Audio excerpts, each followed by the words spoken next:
नमस्कार, मैं सोनिया शर्मा। आप देख रहे हैं स्टार सवेरा। आइए नजर डालते हैं आज की कुछ खास खबर पर। मैडम घटनाक्रम का तो बता आने तो मैडम तो अच्छा बता दो। मैडम क्या मामला है? एक मिनट। हाँ मैडम।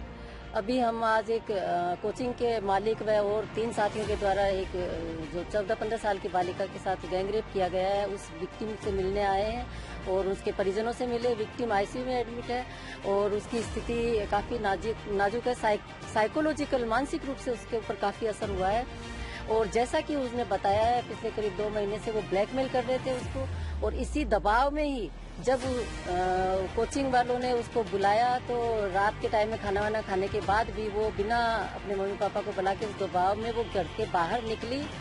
कुछ नोट्स देने के बहाने उसको बुलाया तो वो उसने सोचा घर के गेट के बाहर से मैं नोट्स ले लेती हूँ, लेकिन गेट के बाहर निकलते ही उसका मुंह दबा करके 2 लोग थे वो उसको लेकर के मोटरसाइकिल में बिठा करके ले गए और बाद में जब घर वालों ने फ़ोन देखा कि फ़ोन है और बच्ची नहीं है तो उन्होंने आसपास के गाँव में ढूंढा और फिर जब कोचिंग की लाइट ढूंढते ढूंढते सड़क पे आए, कोचिंग की लाइट जली देखी, तब वो वहां जाकर के उन्होंने गेट बजाया तो अंदर से आवाज़ आई कि यहाँ कोई नहीं है।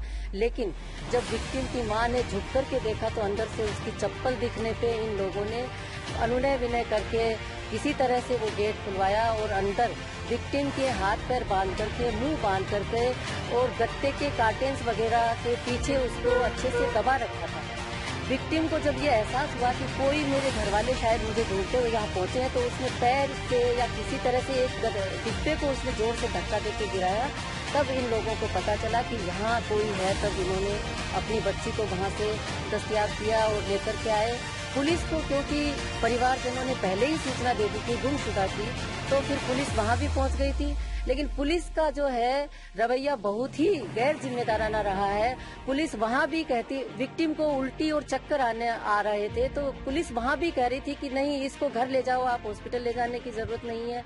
और फिर सवेरे ये लोग यहाँ एडमिट करवाने के लिए भी लेकर आके आए, तब भी पुलिस ने कहा कि हॉस्पिटल क्यों ले जा रहे हो, आप घर लेके जाओ। दूसरा बात, मैंने अभी एफआईआर के लिए कहा तो विक्टिम के परिजनों के पास एफआईआर का कॉपी नहीं है। बोले कि नहीं एफआईआर हमने करवा दी, हमें एफआईआर का कॉपी नहीं मिला है। फिर मैंने थाना एमआईए फोन किया तो उन्होंने कहा कि एफआईआर तो वो लेने ही नहीं आ रहे हैं, हम किसको दें। कल थानाधिकारी नहीं थे, साइन नहीं हुए इसलिए। तो मैंने कहा कोई बात नहीं, जिसकी बच्ची जो है आईसीयू में है उसको एफआईआर लेने का नहीं होश रहता, आप अब भेज दीजिए। तो अब बड़ी मुश्किल से वो एफआईआर का कॉपी मैंने मंगवाया है। ये स्थिति।